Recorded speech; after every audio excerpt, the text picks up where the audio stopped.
Come a little closer and lend me your ears. Don't worry, you keep yours while I keep mine. In each episode, we'll dig into the major stories, uncover the truth, and retrieve gems from Yada's blog. We'll discuss what's right, bark about what's wrong, wag our tails at the thrill of discovery, and take you on adventures through the exciting world we live in today. So, fasten your curiosity leash and get ready. Right then, coming to you with another episode of the Yada's Vlog on a Blog. Tomorrow's news, disseminated today. Let's dive in. Tomorrow's news, disseminated today. The Wookiee says, let's dive right in. Oh, boy. I just can't get enough of the Wook. You know, we have a new Wookiee introduction. It was done by our mutual pal, John Voight. It was... It's done for the basics. I think we're on our fifth or sixth basic program. We're going to do one midday today between this program and our family hour. Oh, wow. We'll get to see it debuted then. Obviously, you've seen it because you've worked on it. He has really got talent. He is very good, yes. Yes. And an attention to detail that I don't have when it comes to AI. I mean, to just keep going and going and going. Yeah. There are so many, the things on the blackboard, the things that are carved into the rock, the maps, the hats, the tools of the archaeological discovery, the calculation on time in that first whiteboard. He's really got it. It is spectacular. It's going to be worth just going into the basics for Wookiee's introduction, which is actually right. funnier than the one we just played. And on as a teaser for that show, we're going to start a series on the basics regarding Shabuwah, which is the next harvest, and it's the beginning of the time of Israel's troubles. So we're going to do it. I think I have 60 some odd pages of material that I have prepared in advance for that series. I probably have another 20 pages to assemble, so it'll be about 80 pages, and the maximum we can do really in an hour's time is about 10 to 12 pages. So it's going to be a long series on Shabuwah. And there'll be some really interesting things that are part of it. Like I think we've had a number of our family members have wondered, what is the reference to the 8 people? And how do they play into eternity? I guess with our AI assistant on the website now, a lot of questions have been posed regarding who those 8 people might be. Fortunately, that section does end by saying that it is Yahweh's choice. But the thing that's actually the most interesting about it is the preamble to it, as to what God says about our announcement regarding Teruah. And it's blow you away kind of prophecy. Wow. Good. Spectacular. While we're speaking of the website, Kevin, you and I were chatting about it before the program began, also with Kevin and Rich over here. We have an AI feature that is an AI assistant. It's a variation of Claude, but open market Claude. So it's not doesn't seem to be teachable at this point. But we are trying to get it to focus on what it's supposed to do. And with exception, I think, of only 2 or 3 people, the questions have been really quite good. And the answers have been quite good. We've had 2 people, both from the Mother Goddess cult, that have decided that they don't like their home very much, and they we got a nicer place. They want to complain. Yeah, they got a nicer place. And they want to spend time here, but it's like a lot of vagrants when they come and spend time here, all they want to do is tear it down. So yes, it is. It's just amazing that you find a group of people that want to be off on their own. You say, initially you say, fine. Thank you for your contribution at this point. Have a nice life. We'll goodbye. And then they can't handle that. And they spend, it looks like, every waking hour figuring out what they can do to try to demean me, even though they were only together because of me, and everything they knew was from me. And they were spending all their time trying to counterfeit me. And they're still at it after all this time. Every time they post something that is absurd, that's an argument, there is a immediate answer from Yahweh as to how stupid that was and why they shouldn't do it. And with every lesson, they just dig in and become more belligerent. It's a really sad situation. And to see them trying to torment an AI engine so that they can get it to disparage me. God, how childish are these people? And a complete waste of time. My goodness. It's not persistent, They're not. It's not persistent. They're not teaching it anything. Yeah. No. So let's just be clear. It is an AI assistant. AI has its limitations, but the advantage of AI is it can assimilate research.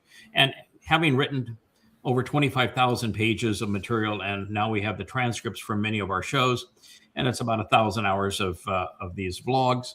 That's a lot of material, and somebody may have a question. They want some of that pulled together so they can think about it. The AI is really good for that.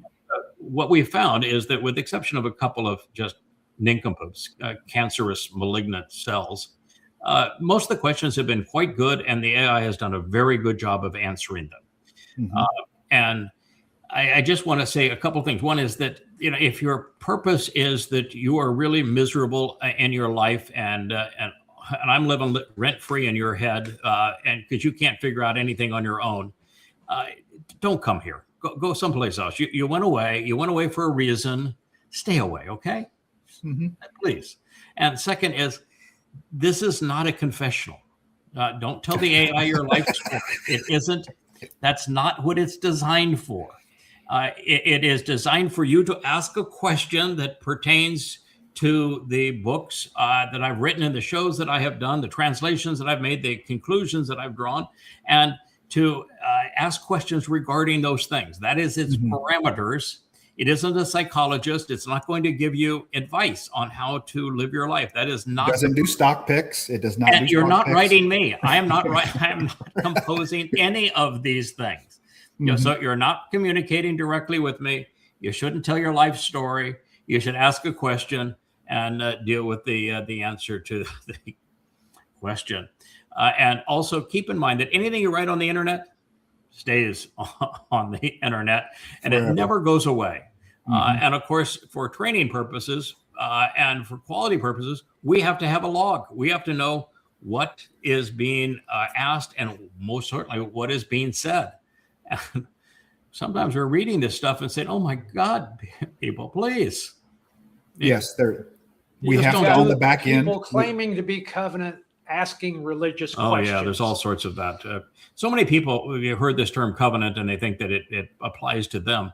And I'm here to tell you that the number of people who are actually qualified to call themselves covenant and who are going to receive the benefits of the covenant is a tiny, tiny fraction of those who think they are. So if you're asking religious questions, you are not covenant. If you expect that the AI assistant is going to be your teacher, as opposed to reading the books and doing the work that's necessary to learn, you're not covenant. Don't worry about it. Sorry, but that's the reality of this, and it got to think it through. The next thing on a really positive note, and by the way, the AI, the Ask Yada's assistant on a positive note is exceedingly positive. It is really a nice tool. It's being abused by very few people and being used well and performing well by the vast majority. The other thing is that it's great for searches. It's great for searches. I can remember you saying something in a video, and I can go ask. I said, "Hey, when did Yada say something about Bakar? In this context?" And bam, it gives me I've been absolutely amazed at the more and more that we're able to get the corrected transcripts in and everything of how actually dialed in it is on the source material to be able to get you the answer that's correct.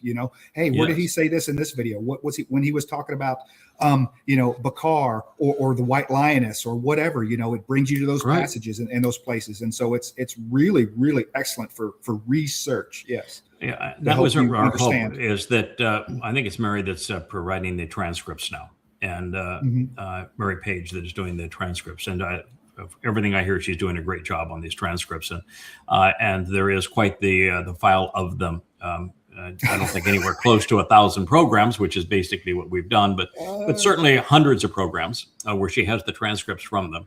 And that is where we're conveying most of what we are learning over this last year. And so the fact that it can search those shows in addition to the books is just a huge advantage, because we have a search capability already. If you click books, Sure. the top of the book page is search. And it's a very effective search engine, much better than anything we've been exposed to previously. But it doesn't search the shows. If you do the Ask feature, it also searches these programs as well. So that part's great.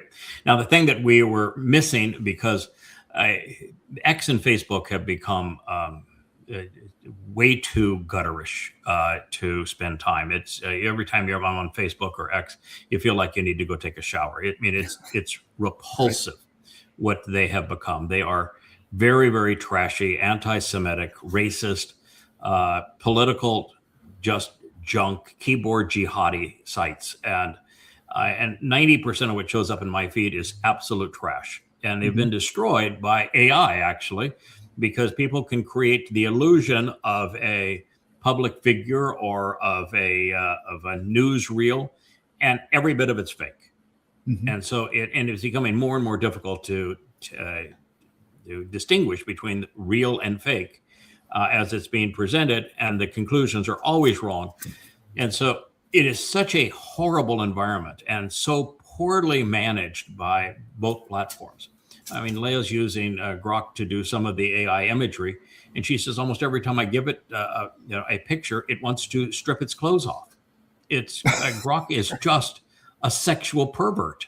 And on Facebook, all of the strikes that I have on me on Facebook are because of something they provided in the feed, and my only contribution say this is not true.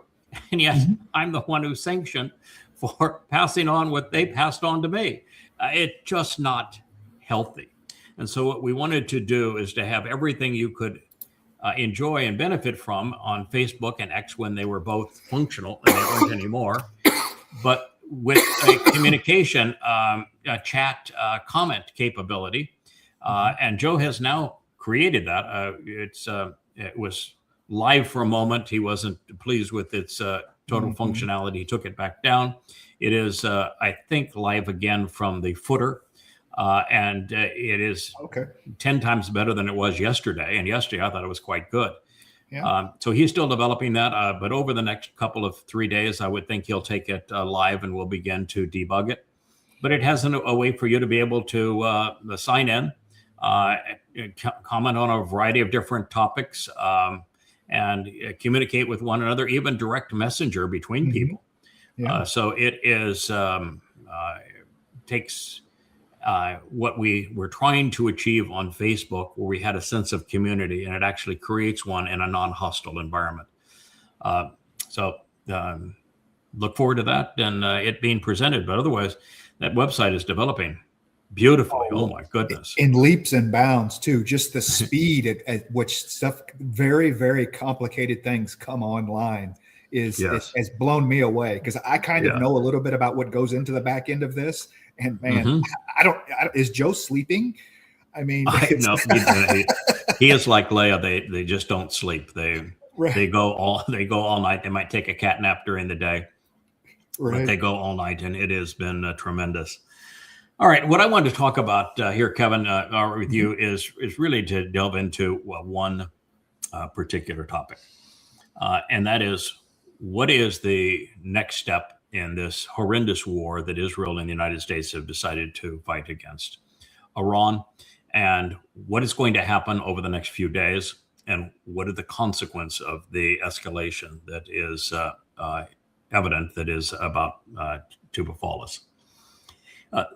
As by way of introduction, I am not an unbiased person here, nor you. I care deeply about Israel's survival. I will ultimately lay down my life for Israel. I have had thousands of death threats on behalf of Israel. We serve the God of Israel. Israel is important to us. That does not mean that the religion of Judaism is of interest to us. We despise it. God despises it. So we differentiate between what it means to be a Yehud, beloved of Yah, and Judaism, one being very, very good and one being very, very bad.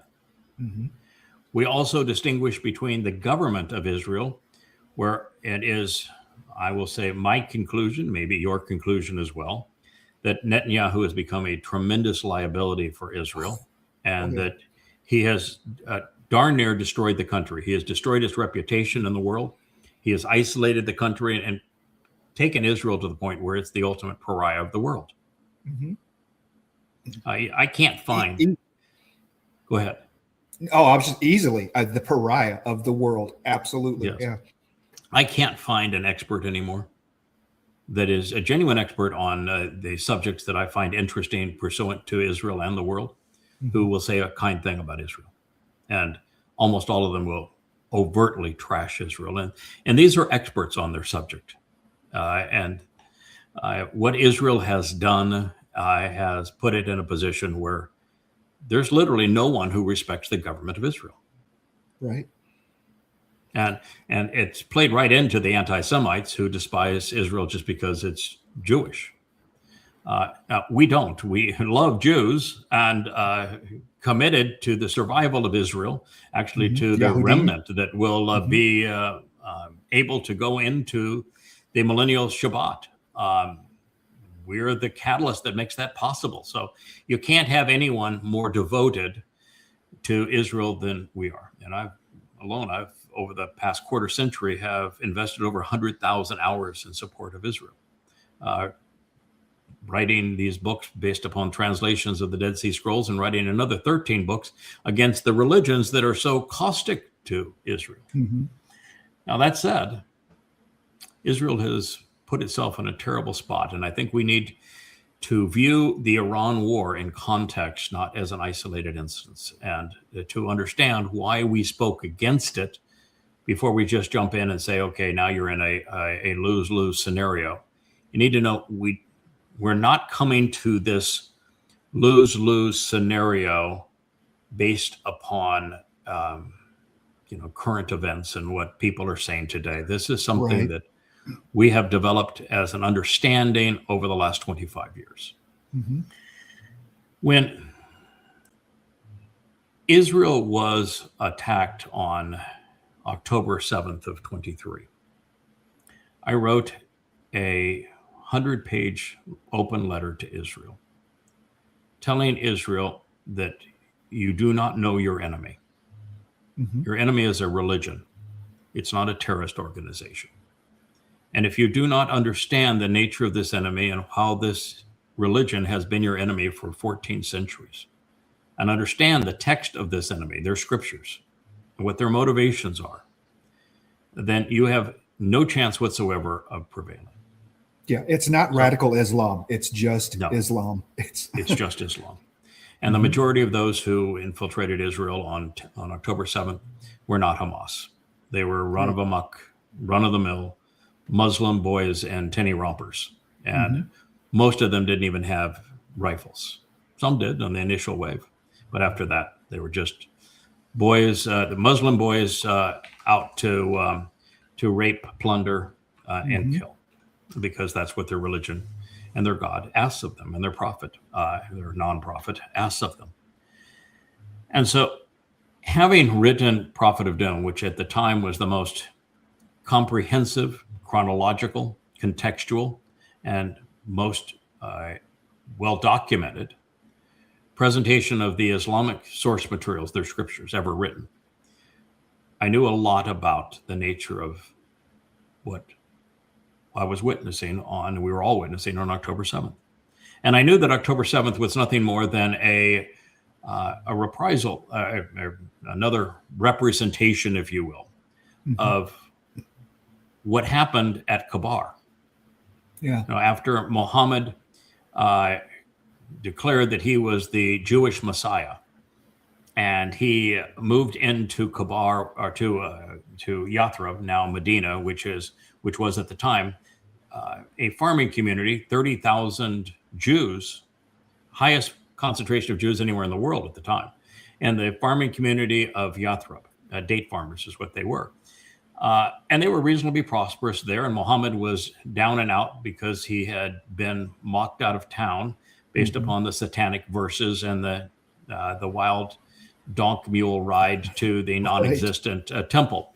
And so he was a laughingstock. And he managed to convince 12 pagan morons from Yathrib that he was the Jewish Messiah, and that if they supported him, that they would be able to rape whoever they wanted to rape, enslave who they wanted to enslave, rob and keep 80% of the plunder that they had conquered, with of course Muhammad getting 20%. Gotta get your and that if they lived, then they could roll in the dough and the babes, and if they died, that his pretend God would reward them with multiple virgins in the Islamic paradise.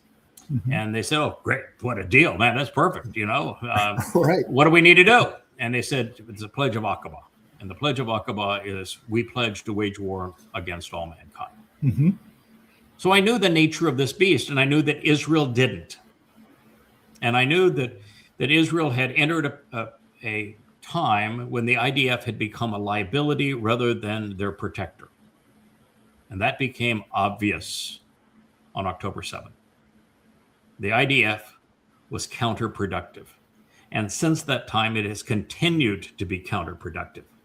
Because as I foretold back on October 7th of 2023, I said, Israel, I'm going to tell you the 5 things you need to do to survive, of which you're not going to do any of them, but I will tell you they would work. And then I'm going to tell you the things you're going to do, and I'm going to explain to you why they will not work. And I predicted everything they were going to do and told them exactly why they weren't going to work. And I said, you're going to invade Gaza.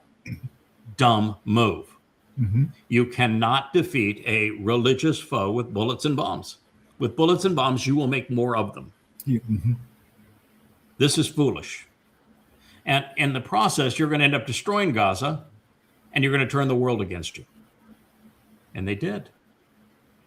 And now everybody in the world is saying, Jews committed genocide in Gaza. No, they did not commit genocide in Gaza by any sane definition of genocide outside of the UN's new revised definition of genocide, which is a bully in a sandbox is genocidal, because he made Didn't the population increase? The population of Gaza is more today. It increased. It increased. Those Jews, they are good. If they can genocide and increase a population, how do they do that? The fact is, if the Jews actually wanted to commit genocide in Gaza, they could have done so from the air, never invaded Gaza, and they could have wiped out the entire population. They could have ended the lives of 2.2 million people in 3 days' time. And had all these room for settlements. But you can't perpetrate genocide on a group that does not have any related genes. Genocide is a racial elimination of a race of people. Genus, Pakistanians are not a related race. They are an ethnic slur. There is no such thing as a Palestinian. There never has been. The closest thing was the Philistines, and they were exterminated around 600 BCE by the Neo-Babylonians. They don't exist. It is nothing but an ethnic slur. And so you can't have genocide against a myth. And you can't have genocide if the population grows. But the UN rewrote the statutes on genocide so they can convict anybody they wanted to of genocide. Donald Trump, of course, is genocidal. Anybody who makes one or more people feel uncomfortable is genocidal according to those terms. I have published them many times because I went and read them. I wanted to find out why they were making these claims. And according to their definition, everybody is genocidal. I'm genocidal because I've said things to people that they need to hear, but that are uncomfortable for them to hear. Right. Okay. Discomfort. Yes. That is the margin. Now you got to rewrite the definition, right? So you can justify absolutely how you're going to. So the definition doesn't mean anything anymore, and so you can accuse anybody of it. You can accuse anybody of a war crime today because the way that the war crime statutes are written, everybody's guilty of it. I mean, the kid that shoots 3 spit wads, he's a war criminal. But the fact of the matter is, Israel didn't commit genocide there, but what they did do may have been worse. They bombed Gaza into a heap of rubble. And with every picture of that heap of rubble, it became worse. And then they did the unthinkable, which is they put themselves in a position that they were responsible for feeding and caring for those who wanted to abolish them, to exterminate them. I mean, never in the history of human events has anybody put themselves in a position where they're hated by the world for feeding those who want their annihilation. It's just astonishing that this is the way that that Israel has put itself into this position, and they've done so because of the dunderhead moves by Netanyahu, the IDF, the Mossad, and the Shin Bet. It's as if no one in Israel can think anymore. That was a wrong move. You can't say, well, there's nothing you can't. You had to do something to Hamas. You had to. Hamas is every bit what they were before you went in. So you killed the heads of Hamas, but you killed the heads of Hezbollah too. You killed the heads of the state of Iran too. What happened? They replaced them. They're still bombing in Lebanon. They're still a religious enemy by killing their leaders. Right. I'm sorry. This is just stupid. And so you made a bad situation worse, and you turned the entire world against you in the process. And you want to pound your chest and say, oh, we're fighting a 7-front war. No, you're not. You're fighting a war against one foe, and you won't even acknowledge who that foe is. And with everything you do, all you're doing is angering everybody. And now you put yourself in a terrible position, because by angering the entire world and becoming a pariah, Israel is now isolated to a single genuine, not genuine, it's not a round term, a singular ally. You know, I know that Modi will come in and he'll put his hand around your shoulder. Modi would kiss a snake if he thought it was in India's best interest. Modi is the ultimate tramp of the world when it comes to pretending to be your friend and then turning on you the next moment. He has zero loyalty, none. And you've isolated yourself from China and Russia now, so that you are the enemy of China and Russia. You've turned all of Europe against you. And so all you've got is Donald Trump. And you don't have America because you lost the Democratic Party, of which most Jews in America are Democrats, and you lost the Democratic Party. That's almost universal hatred of Israel. And you've lost almost all young Americans, that even Republican Americans, you've lost them. And your MAGA Twistians are not suitable allies. And Donald Trump is presented all the way through the prophets. He's the great betrayer. He's the one who arranges for Israel to lose its heart and a terror state carved out of its midst. We were told directly by Yahweh's prophets exactly who he is, and he is Donald Trump at this time doing these various things. And he is Rahab. He is going to betray you. He is absolutely going to throw you under the bus. He's going to sacrifice. He would sacrifice you for a good hair day. Doesn't take much, and there's no recovering once you are been trashed by Trump, and he's vicious. And you put yourself in a vassal situation to the man who will turn out to be worse than Adolf Hitler, worse than Stalin, worse than Mao Zedong, worse than Kubla or Genghis Khan, worse than Tamerlane. We're looking at the man who will be Caligula. This is the worst man who ever lived. He is demon possessed, and you have put yourself at his mercy. And that's a really bad spot to be in. And you furthered that with the first Iran war.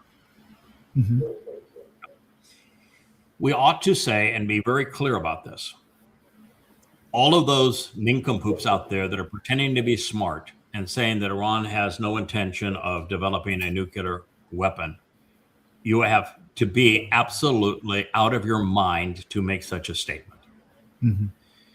The maximum fissile purity of civilian grade uranium enrichment is between 3 and 5%. You run a nuclear power plant between 3 and 5%, depending on the nature of that plant. There's just tiny things you would do in medical research with, a gram of enriched uranium to 20%. But Iran's not doing that kind of research, and it would be a gram. And you would never put your country at risk for it.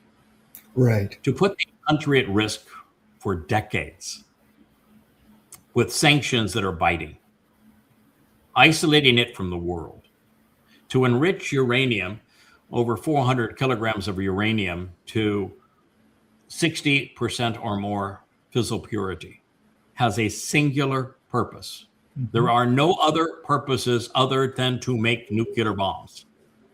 And to say otherwise is just to be dishonest, intellectually dishonest. And I hear so many experts make this claim. It isn't true. There's only one reason to enrich uranium to 60% fissile purity. And from, by the way, with a cascade the size of the studio that I'm in right now, you could take 60% enriched uranium, generating a runoff of a Hyundai or a Prius, and you could enrich it to 87% fissile purity, which is high enough for a nuclear bomb, in a week's time. There's nothing to it. Once you get it to 60%, there's literally nothing to it to get it to 87% fissile purity. It's just harder to hold in that condition. It's more, more deadly. Prefer to keep it in the 60% because that's where all the work is. It's easy from that point on. And then the next hard part is to have missiles that are capable of being properly guided so they don't explode over you, that can reliably deliver such bomb so that it doesn't blow up on you. And boy, the Iranians are in the top 4 or 5 countries in the world on that. Right. And the rest of it, you can go online and read how to create the centrifugal compression force to once you have uranium 235 to the proper fissile purity. And it's not that big a deal. It's easy. And these Persians are bright. So that's the only reason they developed it. Now, they never used one, did they? No. So when Israel goes and attacks them, as they did a little over about a year ago now, not quite a year ago now, when they did that, did Israel increase or decrease the likelihood that Iran will develop a nuclear bomb? Absolutely increased it. You gave us a reason. Yeah, absolutely. Right. What you told us is that because we don't have a bomb yet, you can attack us. But if we had a bomb, you wouldn't be able to attack us. That's what you told us.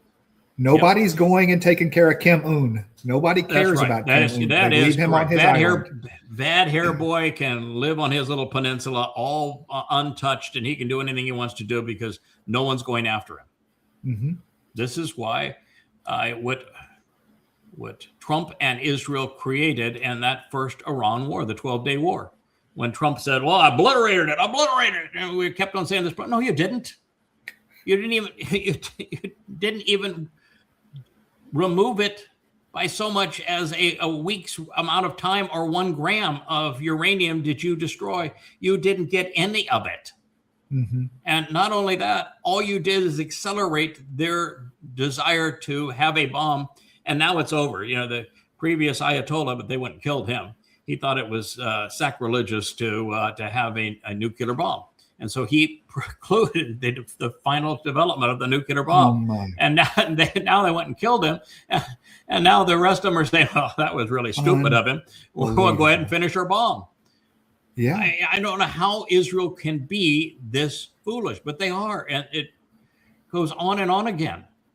Now, the other lesson we learned, at least everybody outside of Israel and the United States learned in the 12-day war, is that in the war between interceptor and missile, the interceptor always loses, even if the interceptor wins, because the disparity in costs and the lead time in making them, and how you can make missiles and drones much faster and a much greater quantity than you can interceptors. So any prolonged war the country that has the defensive interceptor system is going to lose. And I understand it now that the Iron Dome and David's Sling and the Arrow system, that collectively that multi-layered system, even throw some THAADs in there, that they're having north of 80% success, so long as we're not dealing with cluster munitions, which they have no success unless they get them before they enter Israeli airspace. So this is not a war that Israel could win as missile versus interceptor. And then we went on to say that you have to look at relative size when you're doing these kinds of things. I know more about Islam than any Muslim. I mean, now having taken Prophet of Doom, rewritten it, and expanded it from 1 volume to 5 volumes that are all 825 pages long, and have translated every verse in the Quran and put it into context of Muhammad's life and provided every meaningful hadith regarding Muhammad and the development of the Quran. I know Islam better than anybody. And I just tell you that I'm exceedingly opposed to the Islamic regime in Iran. But that said, I know that when a country does things that are suicidal, that's not helpful. And when no you one look has, at this, go ahead. No one has an exit strategy here, Israel or the United States, because they didn't need one. Netanyahu doesn't want to go to jail, and Trump doesn't want people to talk about Epstein files. So, I mean, and therefore you have a war that's going to destroy both countries. Absolutely. Literally going to destroy both countries. That is where we're going to end up here, is a war that destroys both countries because of personal issues with heads of state. Now, the size issue matters. Size does matter, turns out, Kevin. And the reason size matters is that Iran is 20 times the size of Israel, but it's about the size of Western Europe. You could not destroy Iran with 10,000 bombing runs. I mean, now we're bringing in the B-52s to carpet bomb Iran. Yeah. You can kill a lot of people. You can scare a lot of camels. You can scare up a lot of dust. You cannot destroy a nation the size of Western Europe with a bombing campaign. No. It can't be done. And Israel can't do it with their little air force comprised of fighter jets. No. It's impossible to do. And yet, when you have a tiny little country the size of, 5 postage stamps, where 70% of your population lives within, 10% of your land? Between Tel Aviv and Jerusalem? How easy it is for Iran to obliterate Israel. And it's impossible for Israel to go the other way. Iran could attack Israel with 2 million troops. And I think will, based upon my reading of the prophets. And they will gain some help on the way across Jordan. They will gain some help on the way. And they're going to go across Iraq, which they already control. And then across Syria and Jordan, which they'll find not only will they find a favorable environment there, they'll pick up hundreds of thousands of jihadists along the way.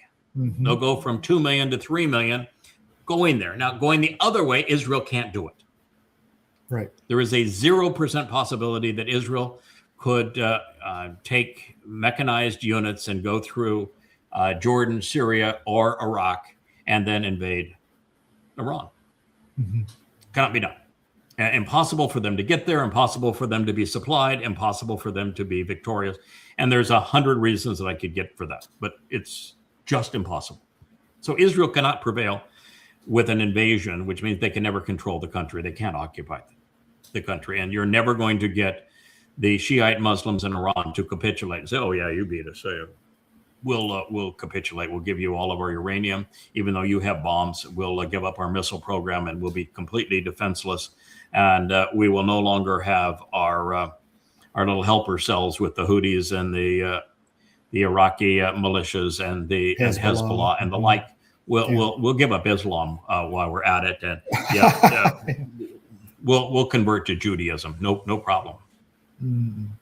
0% chance that's going to happen. And so Israel is dealing with a country with 93 million people versus what, 7.5 million Jews in Israel.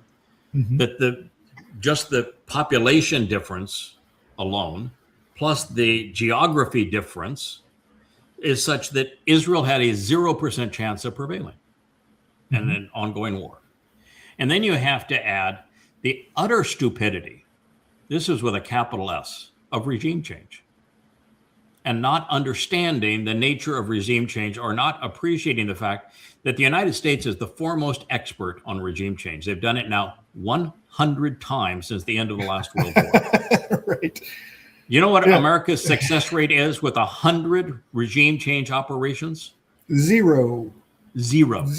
Not literally one. Not one that it could be called a success. And there's some that are catastrophic failures, like Libya, Syria, look at Iraq, Syria, Afghanistan, Ukraine. I mean, catastrophic failures with deaths of millions of people and completely destroyed states. And that's the legacy of regime change when coordinated by the CIA and or CIA, MI6, and Mossad. So it was not going to happen. There was a 0% chance of a favorable outcome. 0. And yet, Barnea, the head of the Mossad, who should have gone off and shot himself, I'm sorry, but that's what he should have done after 10/7, and he had the actual plan for Al-Aqsa flood months in advance, had all sorts of videos of them training to carry out Al-Aqsa flood, had all sorts of forewarning, and then didn't do anything to protect Israel. That's a man who should have done far more than resign. At that point, your life isn't worth living. You caused the death of thousands of Jews and destroyed the Jewish position in the world because of your belligerence. You take an oath to protect. Yeah. And yet he went and told Netanyahu, oh, yeah, you get regime change, no problem. Yeah, we'll do a decapitation strike. We'll get regime change. Not only isn't that possible, regime change has to be homegrown. It has to be generic. And it has happened in countries never prompted by the U.S. or the CIA or the Mossad, but it has happened. It happened in Nazi Germany. Before there was a CIA, because the CIA was founded by Nazis after the war, and it wasn't perpetrated by the Mossad because they didn't exist at the time either. Israel didn't exist. But the Nazis, Socialist Democratic Workers' Party, with their brown shirts, which would be, if you know what a brown shirt is, it's like ICE today. It's a private army for a dictator. They were so ruthless that 3 to 5% of Germans were able to cause regime change. But that because they were armed and they were violent and they were homegrown. They had something that they were going toward, not something they were going just away from, and they were going toward National Socialism and Adolf Hitler. It also worked prior to that time, 15s-ish, that period in Russia, where the Bolsheviks under Lenin with Marxism were also ruthless, immoral, and vicious, and they were a homegrown group of about the same percentage, 3 to 5% of Russians, and that's enough if the revolution is sufficiently vicious and they have something that they're going to, not just from. In Iran, I watched those protests. It was never even a tiny fraction of 1%, but never anywhere close to 1% of Iranians were protesting. It wasn't homegrown. It wasn't generic. Wasn't grassroots. It was being sponsored by the Mossad and CIA, just like what happened in Ukraine. And they were lightly armed, mostly by the Mossad and the CIA, and not heavily armed. And they were the less ruthless party because the Revolutionary Guard Corps were far more ruthless. And so you just look at it intelligently and you say, this has a 0% chance of prevailing. This is not going to be regime change because in addition to all of that, this minority had something they did not like, but they had nothing to go to. Mm-hmm. So it's not just a from, it has to be a to. And now, if I can figure that out, why can't they? Right. They have different motivations, completely different motivations. Yeah. Yeah. Mine is to protect Israel. Theirs right. is to protect themselves. Mm-hmm. And enrich themselves. Absolutely. Yeah. Right. Now, when Netanyahu figured out how to play Trump, now, I don't think Trump made any decision. Trump doesn't make any decision for anybody else. He only makes decisions for himself. Mm-hmm. And he doesn't decide based upon an orderly assessment of evidence and come up with a reasonable or moral conclusion. He just does what he thinks is going to be fun for today. He's chaos. He's a confabulator. He's literally the corporeal manifestation of Satan. But when Israel goes off and has all these meetings with Trump, and then sells Trump on the idea of a decapitation strike, and Trump then chimes in and says, "Yeah, let's go do that. That'd be fun." Mm-hmm. Israel puts itself in a position where, when it all falls apart, which it has already, Americans aren't going to blame. Well, they will blame Trump to some extent, but not the MAGA. They're going to have a scapegoat, and you hear them with their shrill voices already, and they're always and already vehemently exonerating Trump and blaming Israel, the AIPAC, the Israeli lobby, and Netanyahu. Oh, well, it's default. It's blame the Jews. It is choice number one always. And if you put yourself in a position where you make that easy, that's a bad day's decision. And when Israel was already isolated from the world because of what they did in Gaza, even though it was, they were obviously badly harassed by the Muslims on 10/7, but the Muslims on 10/7 harassed them and were vicious because they were trying to taunt them into destroying Gaza. That's what the Muslims wanted them to do. That's why they were so vicious, was to taunt the Jews into destroying Gaza, because they knew if they destroyed Gaza, they could accuse Israel of genocide and isolate Israel. And once they isolated Israel, there would be a fake Palestinian state. And once there was a fake Palestinian state, Israel's completely indefensible. Mm-hmm. They knew that would happen. And it did. Israel got played. And then with the 12-day war, Israel becomes the ultimate pariah nation and had to beg for peace because they're running out of interceptors and they were getting badly hit. And there was nothing they could do to Iran, and they were not having any effect on Iran's nuclear program. And they knew. We talked about in the last show with the decapitation strike, they've got no one to negotiate with now. How do we turn it off? You talked about the dead hand switch. You talked about that. It was a 3-point loss for Israel, the decapitation strike. The first is that it turned Khomeini and the regime into martyrs. Mm-hmm. And so rather than being people that say, the tyrant is dead, let's go take over the country. No, they rallied around their guy because he was killed by those dastardly Jews whom Iranians hate. And therefore, you turned him into a hero. Mm-hmm. You completely changed the nature of the Iranian government. So you didn't get regime change in the sense of, boy, let's get a pro-Israeli, pro-United States government. What you got instead was a more anti-Israel government. You go and you killed their parents, you killed their leaders, and what you get is a group of younger leaders who are now saying, we have nothing to lose but to go, we'll fight to the death. We'll fight to the death to destroy these bastards. Mm-hmm. And that's where they are now. So they replaced the government, all right, with a vastly worse government. Mm-hmm. And then they got the dead hand switch. Khomeini outsmarted them, just like Sinwar did. And I actually think that he set himself up to be a martyr, that he knew what was going to happen. And he put out the dead hand switch in advance of it, which decentralized the entire Iranian defense and military, and gave ongoing orders to each of those separate silos of defense and say, you fight to the death. Mm-hmm. And that's what they want to do. Death to America, death to Israel. I mean, why? That's all they want to do. So, yeah. Yes. Now, we're not Give 'em free speaking rein. on behalf of Iran here. No. Don't like Islam. Really, just know it better than anybody, dislike it more than anyone. But when you have a country that you care about doing stupid stuff, you need to expose to them why what you did was so stupid. This is our attempt at an intervention. We love This you. is our attempt, Please have a yes, as seat. an intervention. It's just like Please have a telling seat. Doe when he did the Bathsheba thing and killed her husband, that was a really stupid thing to do, pal. You need to listen to us now, because what you did was really stupid. And we need to get your head screwed on right, because right now your head is looking backwards. Yeah.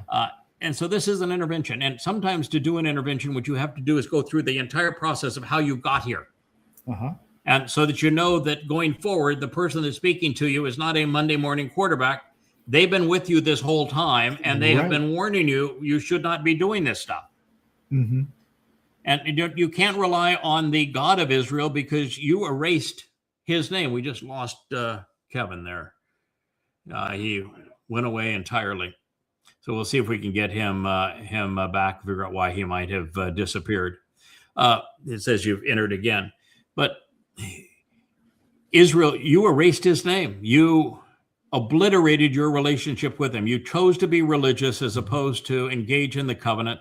And you've done everything you can to annoy him and annoy his son, because you don't recognize that Dode is the Messiah. He is the Son of God. He is your Savior. He is returning King. You've denied God, his beloved Son, and you have denied yourselves of his name, and you've written over his Torah with your God-forsaken Talmud. You're You looking do not for have God on your Hamashiach. side. He's in the Yes. Torah. He's anointed 3 times. He's right there. How right hard there. is it? He's right Yeah, there. how hard is it? Read the 89th Mizmor. It isn't that difficult. And so, Israel, you don't have God on your side. He's not returning until you return to him, and that's not for another 7 years.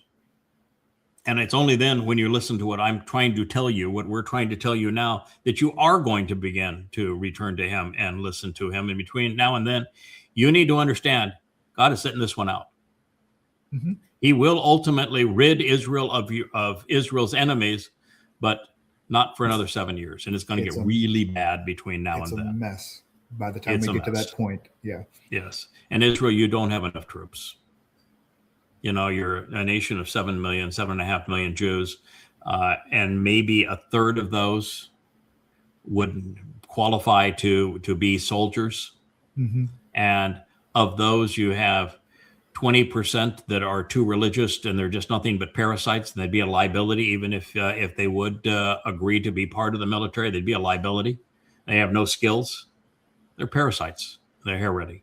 And then you've got the super Marxist Jews who, you know, the only flag they're going to carry is the I'm queer. And I got nothing against gays. I mean, really, I don't. But when that's your identity, chances are you're not going to make a very good soldier. Mm-hmm. You don't even know, if you don't even know what sex you are, chances are you're really not in a position to go out and fight like a man. Right. And I understand that in Israel, women fight too. But, you know, I've looked a lot of the images of the IDF in Gaza and around, and you might see one woman amongst 1,000 images. Yeah, they're in the military, all right, but they're not the ones carrying the rifles. Not combat. Not forward, in combat. no. Yeah, not in combat. They do a lot of dancing videos, but they're not in combat. Yeah. And so it's Israel, you just don't have enough troops to make a difference. All right, so Israel, you're in a terrible, terrible position, and there's literally no way out for you. Because this time, Iran's not going to negotiate with you. Mm-hmm. They're not going to have a ceasefire with you. And you cannot invade them, you cannot destroy them, you cannot defeat them. And so all you've got left is to hope that the United States can. Well, yeah, we're going to try. They're talking about, you know, Karg Island. That's they're thinking that this is the linchpin of the whole thing. We can open up the Strait of Hormuz and everything's going to be great gravy, right? Now, if the problem is the closure of the Strait of Hormuz, was the Strait of Hormuz closed before Israel and the United States attacked Iran? No, it was good business as usual. I mean, the main problem is the insurance. were the Kuwaiti and the UAE and the Qatari and the Saudi Arabian. Were their oil fields operational? Yes. Yeah. They were operational, and there were ships, 100 or so a day, right, going through the straits. And what are there now? And what changed? 3. Trump. Yeah, that are Trump. Chinese that are allowed to go through. So what caused the closure? The stupidity of the United States and Israel. That's what caused the closure. So you're not going to. There's an old lesson that my pappy was not a very good man. He was a very mean man. But he one of the things that he constantly drummed into my head is you don't send good money after bad. Which means if you're a gambler, and I'm not a gambler, but if you were a gambler and you've lost your savings, your rent money, your rent money, you don't go into that little secret stash that you had and say, "Well, I'm going to bet it all back on this one move." I just need one win. That is not. You don't ever send good money after bad. If you have a losing hand, give up and try something else. This idea you've never lost until you quit. No, you got to learn when it's time to quit. Just stop and digging. Try something else. It doesn't mean that you give up on life. It's just that you give up on the approach that is not working, because you continue the approach that's not working. Guess what's going to happen? It's never going to work. What is the definition of insanity? Trying the same thing and expecting a different result. Well, we tried twice now bombing Iran. It does not work. So what are you going to do? You're going to invade Iran? So here we are. This is what I wanted to talk about. The Trump, I can't say Trump administration because it's Donald, the demons that possess him, and psychopaths and clowns. But he has decided. He's not thinking about it. He has decided. And he is not contemplating dispatching. He has dispatched past tense. 10,000 U.S. troops to invade Iran. Originally, he said it was, I'm going to give you an ultimatum. Right. 24 hours or 48 hours, you open the Straits of Hormuz, or I'm going to take out your all of your energy infrastructure. Your power plants. By the way, would that be a war crime? By their definition, yeah. It's by any definition of a war crime, would that be a war crime?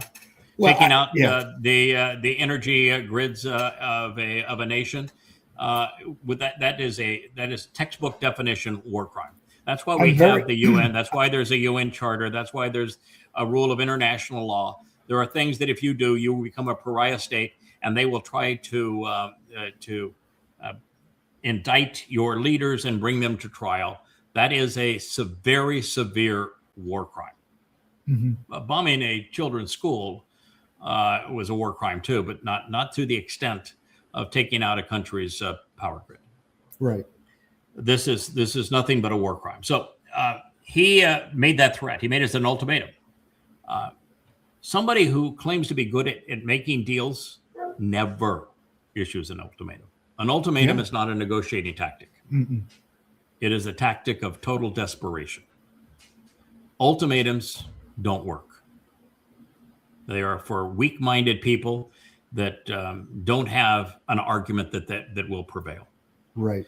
That's your cluster. So he gave a 48-hour ultimatum, and I don't know if it was the fact that Iran said, play that card.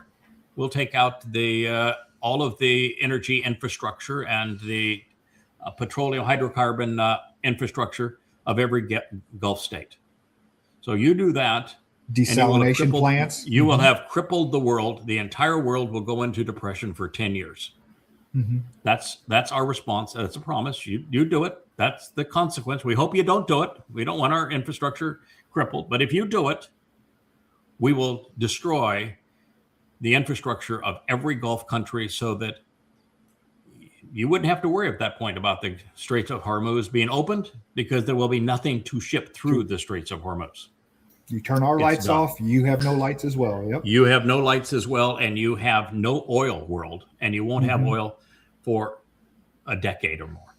Wow. So That's what so he might have said, okay, well, that's probably not a good idea. Or somebody in the military might have actually said, what you're asking us to do is a war crime. I don't want to go and spend the rest of my life in jail. And so just bad idea. Just not do that. So then he came back 2 days later and he said, okay, I'll give him 5 days. 5 days. So it's a more open-ended ultimatum. Witkoff and Jared are working on it. We're going to give this 5 days. Yes. Oh, we're having really good negotiations. They're begging for a deal. Okay. And of course, they're not begging for a deal. There are no negotiations. All of this is confabulation. It's in Trump's mind and no place else. He is lying about negotiation. There are none, and there haven't been any, and there won't be any. And so he finally has somebody type up 15 points on his wish list. He sends it he has no idea who to reach, and he's even admitted it, and Iran, got no clue. He claims, we're talking to their top guy. What's their top guy's name? Well, he's their top guy. He's really respected over there. Their top guy. That's who we're negotiating with. No, you're not negotiating with their top guy. He won't talk to you. And the only person that is really known that you could negotiate with would be their foreign minister. And he said, no, you're not talking to me, and I'm not about to talk to you. Right. And then he types up this list of 15 things, none of which Iran would ever do, no country would ever do. And he sends it over to Pakistan. Now, Pakistan has signed a defense agreement with Iran's most formidable enemy, Saudi Arabia. So do you think that Pakistan is going to be a neutral site for the Iranians? Oh, sure, we'll go to Pakistan. Yeah, what are you going to do, kill us there? Yeah. No.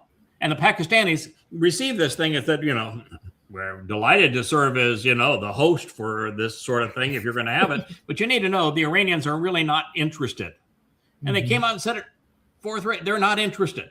And then you hear from the Iranians and all of them to a person say, we're not negotiating with him. This is an absolute lie. And we're not going to negotiate with him. We don't trust him for obvious reasons. And so this was his excuse to take it from the ultimatum from 2 days to 5 days. Then yesterday, he took it out to 10 days. 10 days. I'm going to hold off in committing grotesque war crimes for 10 days.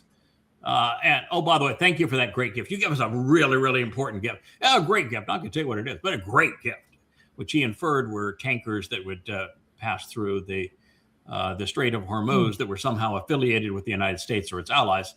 And that didn't happen either. In fact, the last two that tried to pass through were both confiscated. So that was a lie too.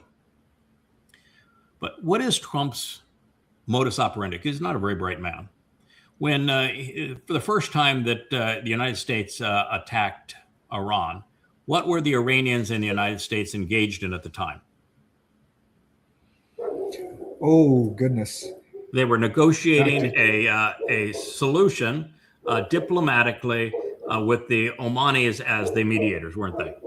Okay. All right. And they had just finished one round, and they were all saying, we made a lot of progress in that one round. Let's go to the next round. And it was the day that the Omanis said, hey, we made really good progress in that round. This might work out. That was the night that Trump decided to obliterate their nuclear capability. The B-2s. So he used diplomatic negotiations, not as a means to avoid war, but as a pretext to war. Oh, I tried to negotiate with them. I couldn't do it. So therefore, we just bombed them. Right. It wasn't a way to avoid war. It was a pretext to war. I thought he was so clever. I'll take them by surprise. They think they're negotiating with us, and I'm going to go and bomb the living car out of them. So then what happened this time? Well, we're extenuating at the time. We're pushing 10 days worth of negotiations. No. That's before this. Before this one. Oh, okay. No, before this one. When we started this war a month ago. Oh, we started this war a month ago. Strike. Yeah, get them together because we're going to negotiate our deal and then we'll take them all out. Yeah. When we were negotiating a month ago, again, the Iranians actually said, listen, if your issue is with enriched uranium, we're committed. The Ayatollah is not going to make a bomb with it. We'll send it off to someplace like Russia as a neutral party.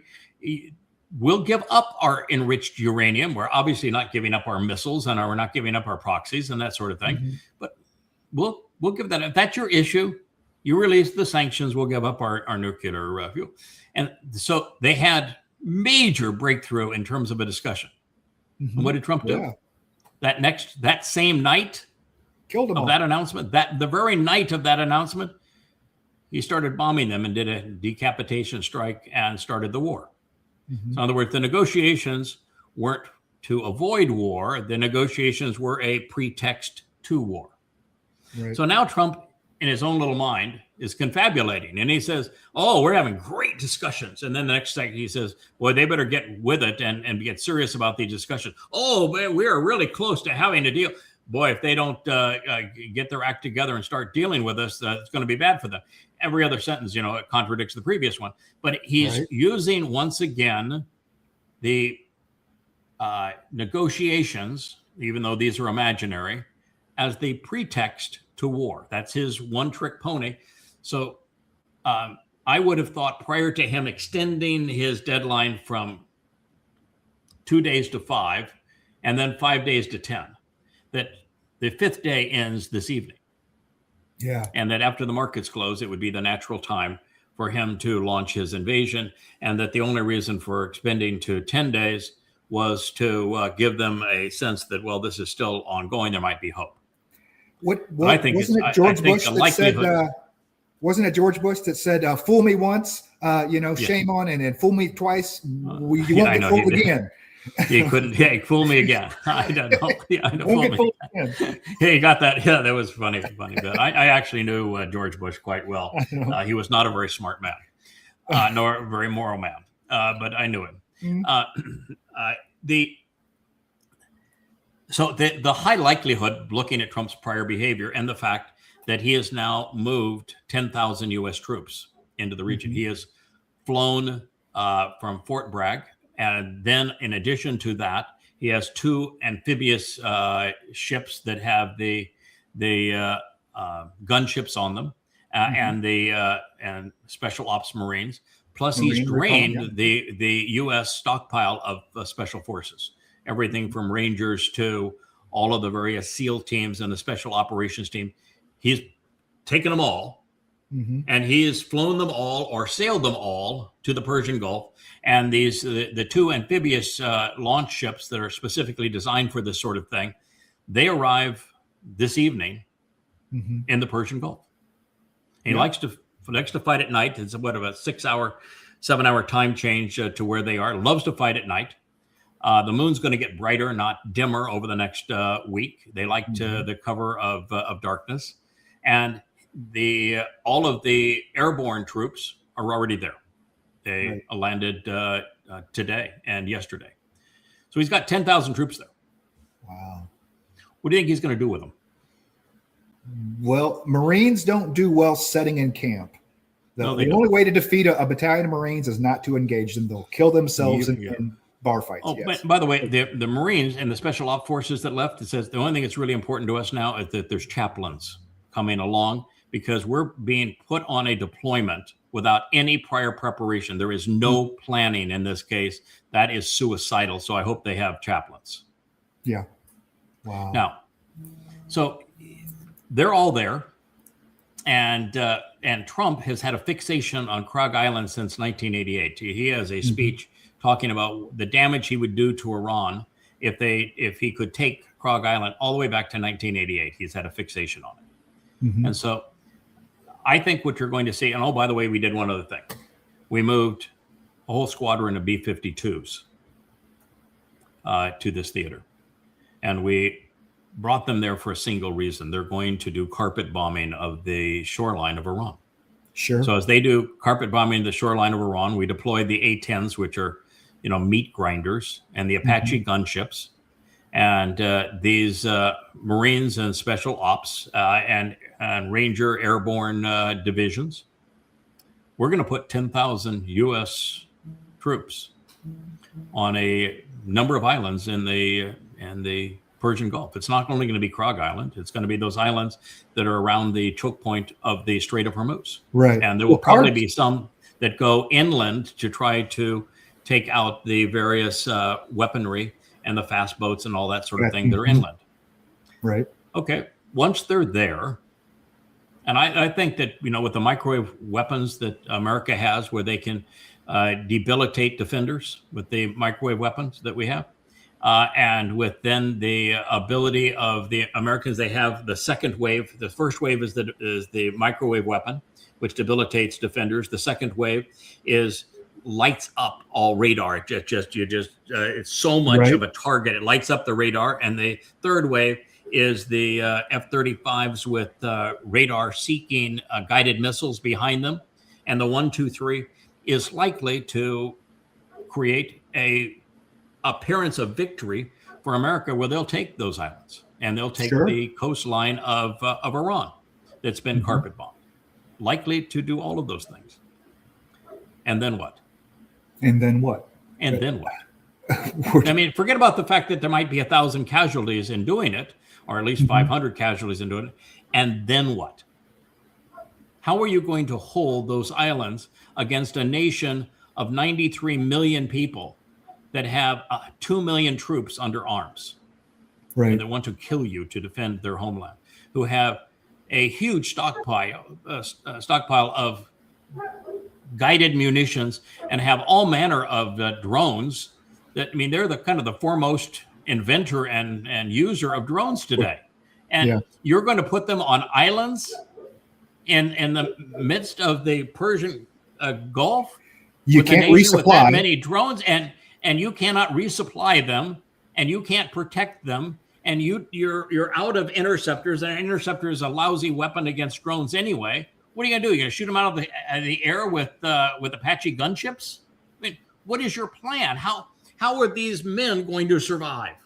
Mm-hmm. And then and let's just say that they do land, which I think they will. They take over the islands, which I think they will. What do they accomplish? They're not a maintenance force. They don't hold anything. Oh boy, now you got Frog Island. You can bring ships in there, and you can just steal all of our oil. What's going to happen?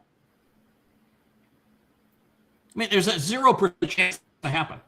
And then, in addition to that, imagine the response of the Iranians, even if they're only able to marshal 10% of what they said, and they go off and they start bombing all sorts of drone and missile attacks, the refineries, the oil distribution facilities, and the water facilities, and all of those family dictatorships, as they like to call them, throughout the Gulf region. Yeah, that's their play. That's all they're going to do. Why would we bomb our own infrastructure and try to push you out of it? We're just going to do what we said we were going to do. Yeah. Well, they will use drones. They will take out Krog. You put 3,000 Marines on Krog Island, they'll take it out. Absolutely, they'll take it out. But they'll cut off the spigot for it before they even take it out. And they will carpet bomb their own islands. Also, if they have a chance to kill Americans, 5,000 or 10,000 Americans, there's nothing that will stop them. But let's just say that America is magic, that not only they take the islands, which I think they will, and let's just say they can hold the islands without considerable losses, which I don't think they can. But let's just say they could. What now? What does that get you? What does that get you? I mean, the oil facilities and the U.S. situation with the other Gulf states, America is now a pariah. Right. And the things that are keeping the Strait of Hormuz closed do not come from Karg Island. So no, they don't. The mines they are come still from there. underground, under cliff facilities in that shoreline that would be like taking the beaches of Normandy without the beaches. Well, and it's just sheer cliffs that go straight up. And it's hundreds of miles long. I mean, that whole inlet around Karg Island is 120 miles, like circular around the island, and so. But all the way down that coastline, it's like 600 or 700 miles. Yes. Yeah. I mean, no, you can't. You know how many troops it would take for America to be able to actually conquer and occupy Iran? The number is probably in the range of 4 to 5 million. We have, what, 400,000? Mm-hmm. And do you think that America is going to stand by and have 400,000 of its sons and daughters risk their lives and die in Iran when Iran's not an enemy of the United States? Okay, they can say death to America all they want to. They just are not a threat to America. Yes, yeah. So they weren't. They are now. But you think Americans are going to go for that? I mean, you'd have to reinstitute the draft. Do you think that Americans are boys are going to say, "Oh yeah, I'll sign up for that"? Sure. As soon as I set down my game controller, where I'm doing my first person shooter game, yeah, I'm going to go off and do that. Yeah, why not? If there was chatter from the FBI about the ability of Iran to have strikes from the Pacific coast, from like Iranian ships, off cargo ships or whatever, that they send drone, or that they might have that capability to do that, to hit LA or something. Now, it was chatter from the FBI, but I don't know that that's not a setup for I don't want to use the term false flag, but once again, what got us into Afghanistan was 9/11, regardless of how easy it was made. I mean, we went into Afghanistan. We didn't go into Saudi Arabia, right? The 19 hijackers from Saudi Arabia. Saudis that perpetrated it, and there were no Afghanis that participated. We went into, and there were no Iraqis that participated in it. So we just used an excuse to go in and wage war with those two countries. There were no Iranian ships. There were no Iranian ships off the coast of California that were going to send drones into Los Angeles. I agree. That is utterly stupid, and so no, America is not going to do that. And then you have the problem of that the only pretense of solvency America has is the petrodollar. Mm-hmm. And it's losing all affinity now for the petrodollar. It's destroyed the U.S. dollar as a safe currency to invest in, as a safe currency to do trade in. And the petrodollar thing was based upon you agree to sell all of your oil and gas in dollars, and we'll provide protection for you. It'll be our military that protects you. Won't be protecting America's, by the way. We'll be protecting you. And then what did we do? We declared war on Iran, and we left. We just abandoned all of those bases, and none of the Muslims in those bases knew how to operate the equipment. And it got destroyed. Mm-hmm. And now you want to tell them, well, you have to honor the petrodollar? And what do you have in the Middle East? You've got the Saudi Arabians wringing their hands that those Iranians are really bad, and the Qataris and the United Arab Emirates are really bad. We really dislike them. You need to stop doing that. Unprovoked attacks on us. They have hundreds of billions of dollars of U.S. weapon systems and no one to use them. Mm-hmm. They're in a terrible position, and their population does not like them. And the only reason they keep themselves in power is they bribe everybody, and they're running out of money because they can't ship oil or gas, and their facilities are being destroyed. And we created this, and it's going to destroy the petrodollar in the process. So, it's said this a million times. It's easy for any idiot to start a war.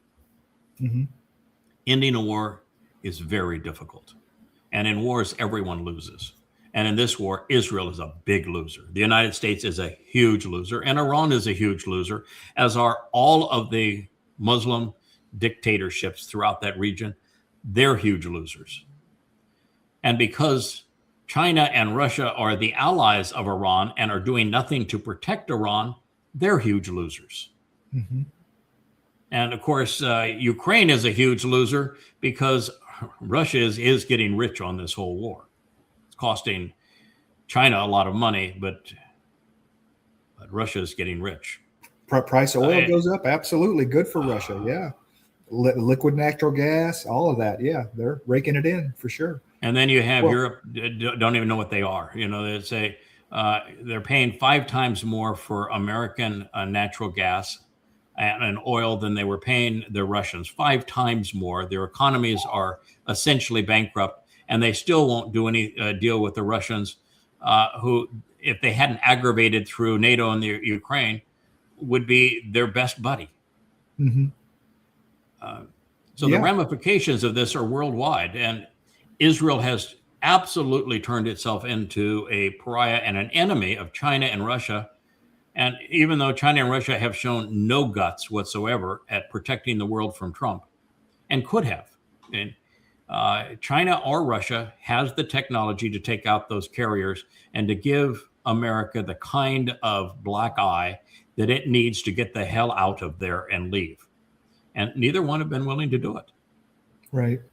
Well, what's in it for China to do? I mean, yes, they're losing Iran, but they're not really losing Iran.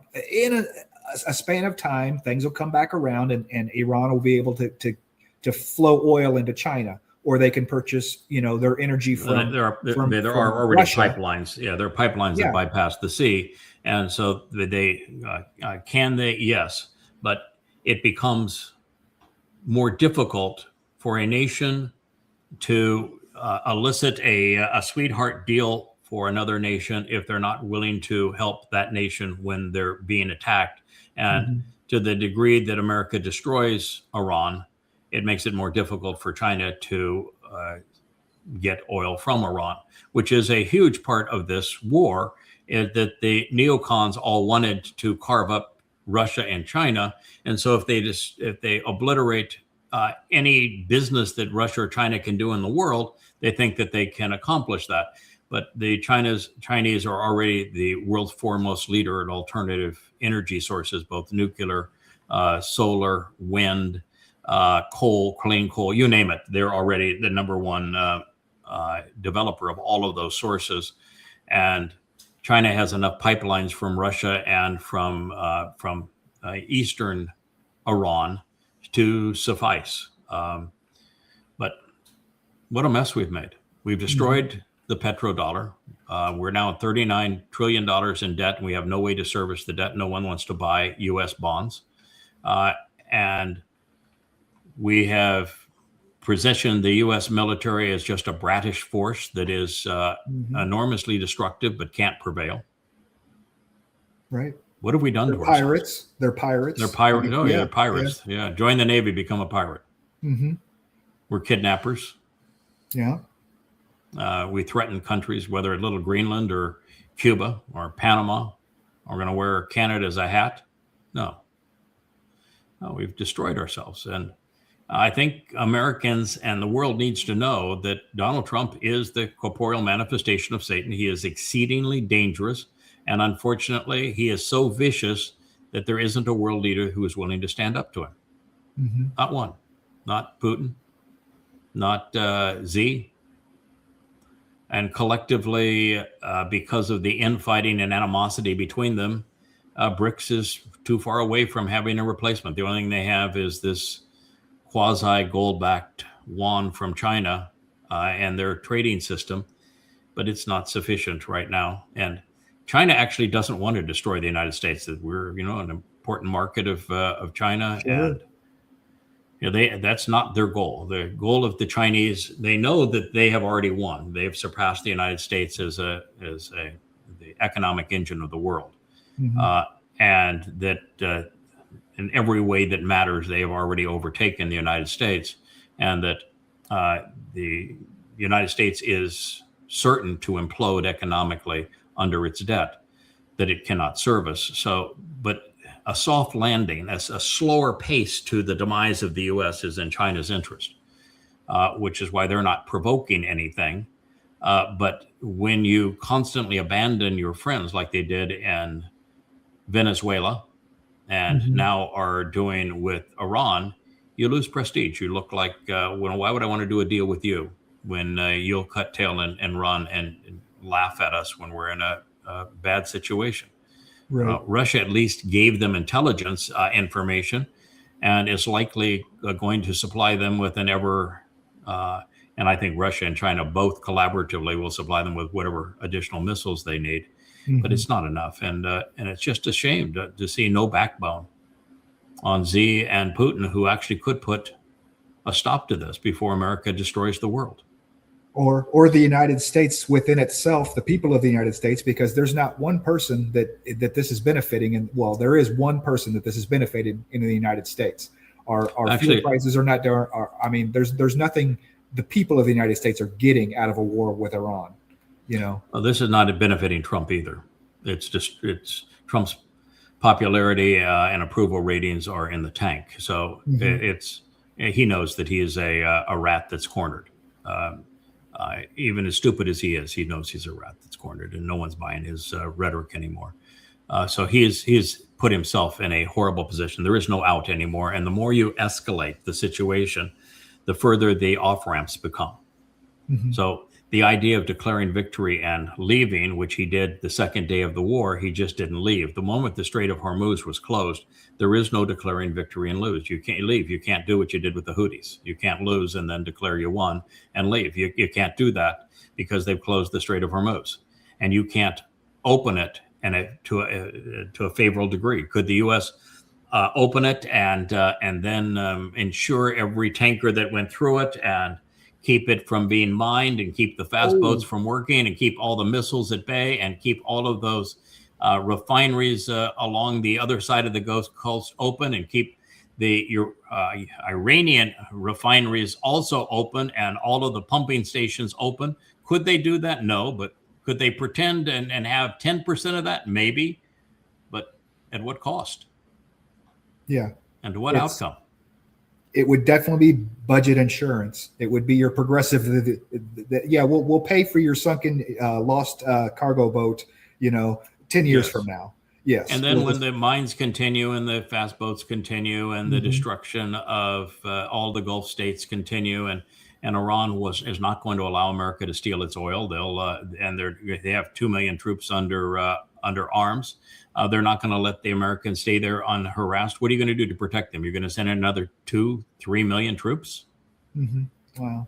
You've eliminated any chance of leaving when you take this next step.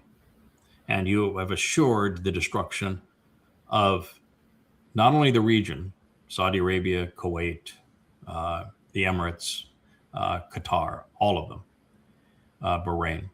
But you've also guaranteed the destruction of Iran. 93 million people there. And you've guaranteed never having a functional relationship with Saudi Arabia or China again. You've isolated and put Europe into a depression. And you've destroyed the petrodollar.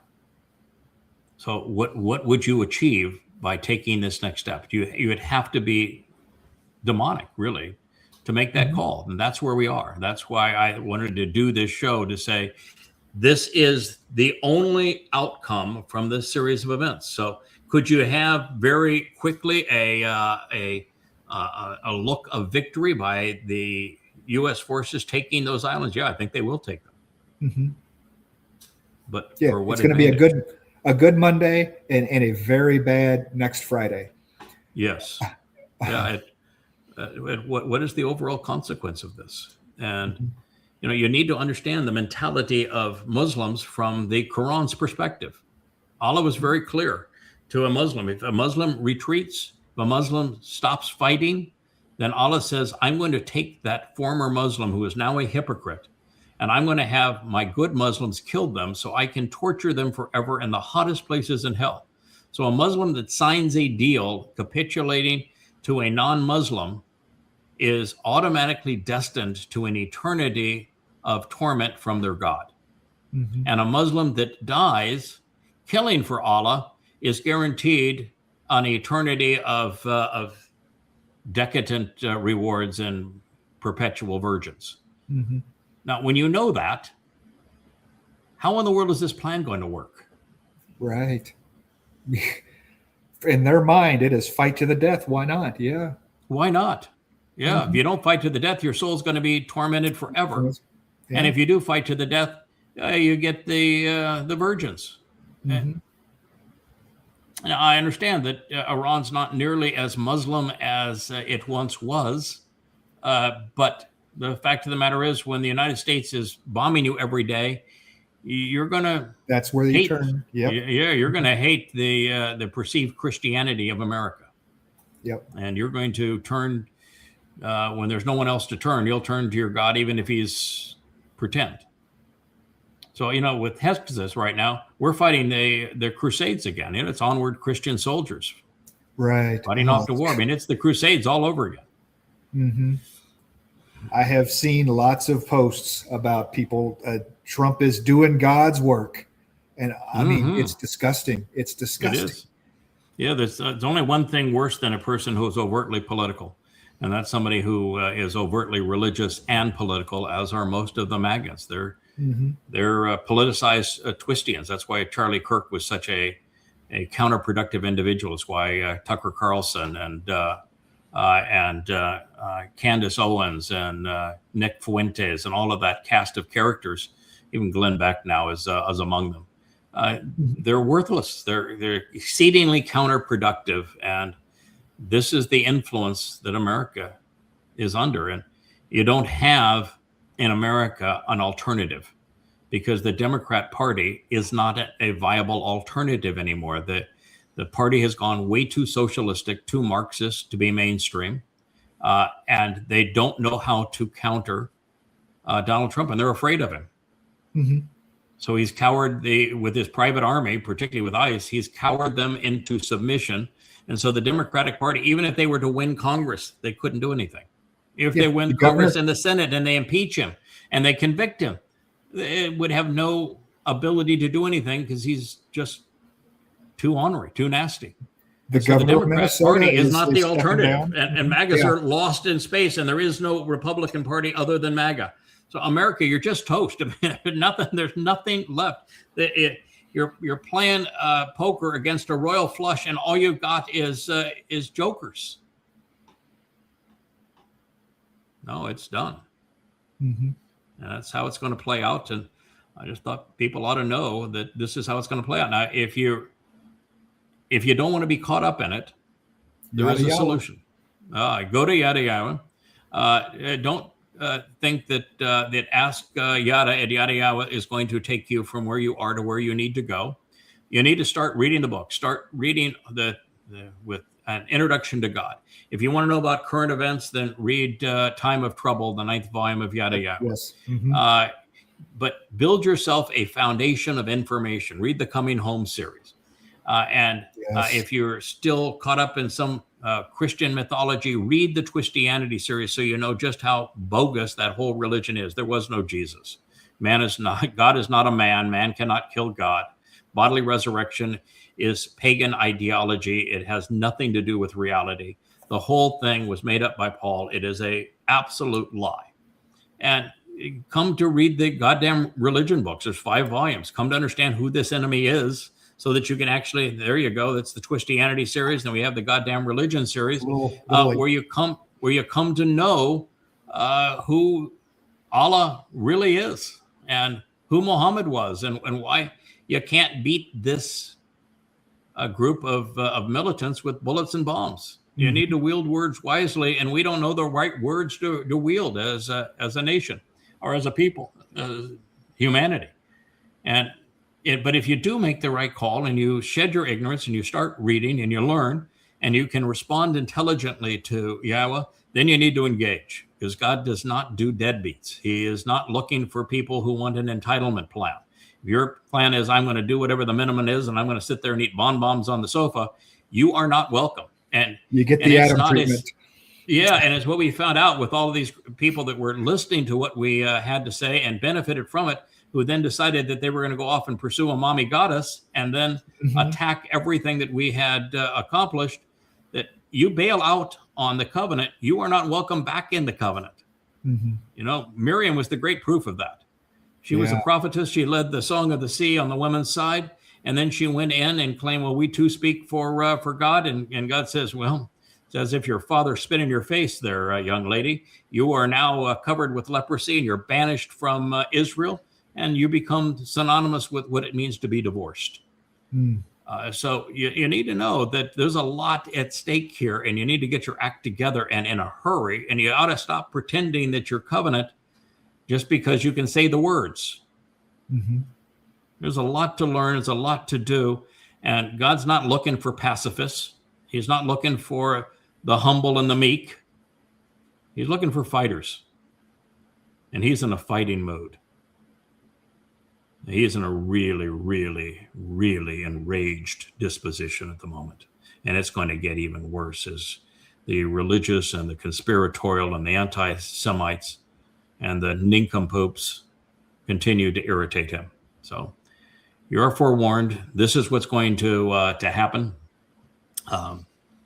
And it's playing out right before our eyes. I mean, when we said a year and a half ago, a little more than a year and a half ago now, that Donald Trump is the great betrayer that Christians call the Antichrist. He is the Torahless one who is now known as Rahab. That's the term that Yahweh used of him. Mm-hmm. It was one thing to say it to them and then to be able to prove it through the prophets. But then to have Donald Trump every day since then prove it. For you, yeah. You know, you ought to be listening. A year before October 7th, I told you it was going to happen. It was going to happen. And while it was happening, I told you this is only 0.1% of what's going to happen in 2027 when Alaska Flood 2.0 occurs. Mm-hmm. And here's where they're coming from, and here's what they're going to do. When somebody constantly tells you in advance what's going to happen, and it happens, you might want to listen. And that's why we did this program. I want you to listen so that you can protect your own, because the world's not salvageable anymore. You can't save America. You can't save Israel. It isn't salvageable. It's only going to be a tiny remnant of Israel in the very end that is going to be purged of their religious and political guilt, that's going to be allowed into the garden. But they're going to have nothing in common with political and religious Israel as it exists right now. It's going to be strictly based upon the preferred ethnicity. And even then, there's going to be a bunch of Goyim that are allowed into the millennial Shabbat too. There's a lot for you to learn, and you need to get with it. So that's why we had this program. Sorry for the ugly guy with his the bad teeth and the mouth open there. He happens to be a Marxist, like most of the professors now that are the experts. But even the Marxists get this one right. U.S. versus Iran was the heading, the war of attrition. The moment it moved to a war of attrition, which is where it is now, there is no chance America can win, because this is a war of choice by America. And most Americans, by 2/3, don't want the war. Mm-hmm. And so if you have a war of choice by people 7,000-8,000 miles away who don't want the war, and you have a people who are fighting for their very survival, you will always lose that war. That is a war that America cannot win and will not win. And thus far, almost every move of the Iranians has been to outsmart the U.S. You know, people thought originally, why are they blowing up the bases and the refineries and other Muslim nations? You know, we're very, very smart to do that. Buildings, I mean, hitting the bank towers in Dubai. I mean, it was, Yeah, the U.S. radar installations there, the U.S. bases there, the CIA offices there, and then the oil distribution facilities that were used to support the family dictatorships that were against Iran. Iran became the hegemon for the Persian Gulf. America has always tried to avoid anyone other than itself being the hegemon anywhere in the world. And it now put Iran as the hegemon of the Persian Gulf. And there is nothing that the Islamic nations that are Arab nations on the other side can do about it. They're wringing their hands. But MBS met with Zelensky yesterday. I mean, the guy who's fought a war for 5 years with the United States and Europe, giving them every imaginable weapon and intelligence, and he's losing a war to Russia. And you want to say that he's the guy that you want to ally with to defend yourself against the Iranians? Yeah, come on. I mean, it's just desperation. I think all of these family dictatorships are desperate now. They're painted into a corner, and there's no way out for them. No way out for the United States, no way out for Israel, no way out for the Gulf Arab nations, and no salvation really for Iran. It's being destroyed in this process too. And so is the world economies in Europe, in Asia, and of course the United States. This was one of the greatest miscalculations of all time. Mm-hmm.